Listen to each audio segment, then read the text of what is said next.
हर किसी को इसी चीज का इंतजार है कि उसका टाइम कब आएगा। 30 की उम्र हो गई, ये सोचते सोचते कि अपना टाइम आएगा। कब उम्र 30 और 50 को पार कर गई, ये सोचते सोचते कि अपना टाइम आएगा। आधी उम्र इंतजार में बीत गई और एक दिन सीने में दर्द उठा।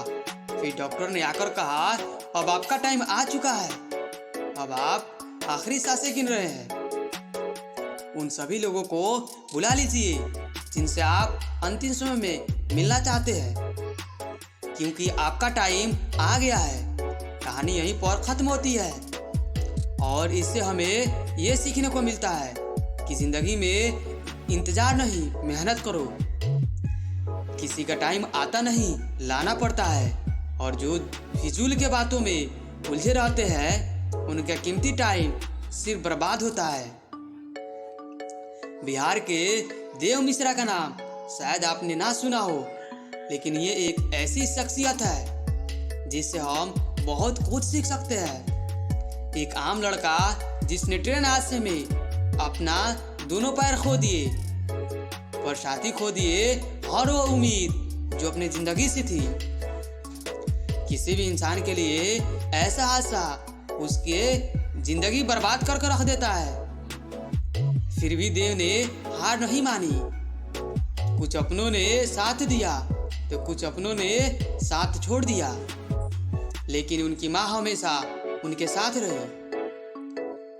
कुछ लोगों ने तो यहाँ तक भी कह दिया उनसे कि अब तुम भीख मांगना शुरू कर दो। अरे लोग तो होते ही ऐसे हैं, मुश्किल समय में साथ देने तो दूर, अच्छी बात भी नहीं करते। लेकिन देव ने अपने दम पर जिंदगी जीना शुरू किया। पैर ना होते हुए भी वो अपने पैरों पर खड़े होते हुए उन्होंने हार नहीं मानी और वो आज काफ़ी ज़्यादा फेमस है। देव मिश्रा हम सब के लिए एक मिसाल है कि चाहे ज़िंदगी हमारे साथ कोई भी खेल खेल जाए, लेकिन हमें हार नहीं माननी है। एक बड़ी पुरानी कहावत है, किसी का बुरा करना, किसी पर अत्याचार करना एक बहुत बड़ा पाप है और अत्याचार सहना उससे भी बड़ा पाप होता है।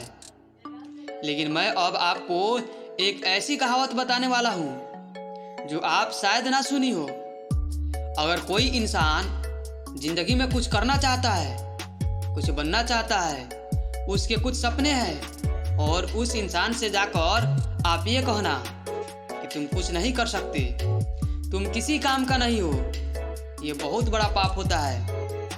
और अगर कोई ये बात आपसे कहता है और आप इस बात को चुपचाप सुनते रहते हो, उस इंसान को इतना इजाजत देते हो कि वो आपके सामने खड़ा होकर आपके हौसले को तोड़ सके, आपसे ये कह सके कि आपसे कुछ नहीं हो सकता, और आप चुपचाप सुनते रहो उसके बातें, ये सबसे बड़ा पाप होता है। ये सबसे बड़ा अत्याचार होता है अपने आप के ऊपर। जिंदगी में लोगों के करीब आने दो, लेकिन किसी को इतनी इजाजत मत दो कि वो तुम्हारा हौसला तोड़ सके। इस दुनिया ने लोगों के मन में एक अलग ही मेंटालिटी बना दी है कि ताकत, अच्छी एजुकेशन, देखने में खूबसूरत, गोरापन और एक अच्छा बैकग्राउंड अगर ये आपके पास नहीं है तो आप कभी भी सफल नहीं हो सकते। जबकि सच तो इस बात से कोसों दूर है। सच तो ये है कि ताकत, एजुकेशन, गोरापन और अच्छा बैकग्राउंड, इनमें से कुछ भी जरूरी नहीं है।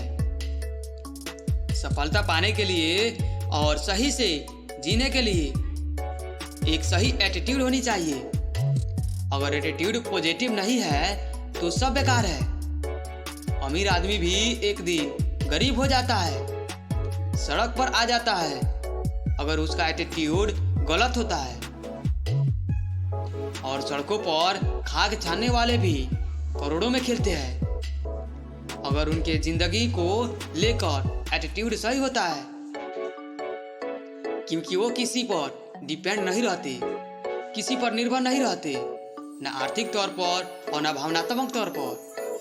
क्योंकि याद रखना, अगर आप किसी पर डिपेंड हो जाओगे तो उस व्यक्ति को ये बात समझ में आ जाती है तो वो फिर आपके ज़िंदगी के मालिक बन जाता है। वो आपको ब्लैकमेल कर सकता है, वो आपको जब चाहे दबा सकता है, कि वो बहुत अच्छे से जान चुका है कि आपकी ज़िंदगी की डोर उसके हाथ में है। तो ना अपनी ज़िंदगी की डोर किसी और के हाथ में दो और ना ही अपने मन के हाथ में दो, क्योंकि ये तुम्हारा मन जो है ना, तुम्हारा सबसे बड़ा दुश्मन है। इसलिए हमेशा किसी और के नज़र से खुद की ज़िंदगी को देखो। जो सही लगता है वही डिसीजन लो। मन तो कभी करेगा कभी नहीं करेगा। मन के चक्कर में न जाने कितने लोग लूट गए, बर्बाद हो गए। तो हमेशा अपने ज़िंदगी को दूसरों के दृष्टि से देखो और वो निर्णय लो जो तुम्हारे लिए सही है, और अपने हर कदम को, अपने आने वाले काम को एक रहस्य रहने दो लोगों के लिए। देखो, लोगों को बहुत जल्दी होती है, हर चीज़ का नतीजा देखना चाहते हैं, लेकिन कोई भी बड़ा काम 1 या 2 दिनों में तो होता नहीं। तो उन्हें लगता है कि आप उस लायक नहीं, तो वो आपको डिप्रेस करने की कोशिश करते हैं। जाने अनजाने में आपका मोटिवेशन खत्म कर देते हैं। देखो, अपने आप को समझना एक बाहरी प्रक्रिया है। इस काम को समय दो। खुद को गहराई से समझना बहुत जरूरी है। आपको अपने हर सवाल का जवाब अपने ही अंदर मिल जाएगा। देखो, इस दुनिया में हर एक इंसान की प्रवृत्ति एक ही समान होती है। थोड़ी सी कठिनाई आ जाती है तो रोना शुरू कर देते हैं। सोचने के बजाय दोष दूसरों पर थोप देते हैं। मन में तरह तरह के विचार आने लगते हैं कि काश मैं किसी अमीर इंसान के यहाँ पैदा हुआ होता तो शायद मुझे जिंदगी में इतनी मेहनत नहीं करनी पड़ती, इतनी परेशानियाँ ना उठानी पड़ती। लेकिन वो ये बात नहीं समझते कि वो कितने खुशनसीब है कि वो आज के सुबह जिंदा उठे। न जाने कितने इस दुनिया में ऐसे बदनसीब लोग थे जिन्होंने आज की सुबह का सूरज नहीं देखा। अगर तुम ऐसे सपने देखते हो कि तुम्हें गाड़ा हुआ कोई खजाना मिल जाएगा, तुम्हारी किस्मत एकदम से चमक जाएगी, तो वाकई में तुम एक नंबर के स्वार्थी, मूर्ख और आलसी इंसान हो। देखो, तुम्हारा जन्म कहाँ हुआ ये तुम्हारे हाथ में नहीं था। अब तक जो तुम्हारे साथ हुआ उसे तुम बदल नहीं सकते, लेकिन आगे की जिंदगी तुम्हारे हाथ में है और उसको सिर्फ एक ही इंसान बदल सकता है, जो आप खुद हो। इतिहास कहता है कि कल सुख था, विज्ञान कहता है कि कल सुख होगा, लेकिन अगर मन सच्चा और दिल अच्छा हो तो याद रखना आपकी जिंदगी में हर रोज सुख होगा। तो अपनी जिंदगी में आगे बढ़ो, समय के साथ खुद को बदलो, खुद को इम्प्रूव करो, क्योंकि जिंदगी के हाथ नहीं होते, लेकिन कभी कभी वो ऐसा थप्पड़ मारती है कि पूरी उम्र याद रहता है। तो अपनी समस्याओं से डरने के बजाय उनके समाधान ढूंढो। अगर इस वीडियो से आपको कुछ भी सीखने को मिला तो इसे आगे शेयर जरूर कीजिएगा। मैं मिलूंगा आपसे अगले वीडियो में, जो आपके जीवन में सकारात्मक ऊर्जा भर दे और आपको दिखाए एक सही दिशा।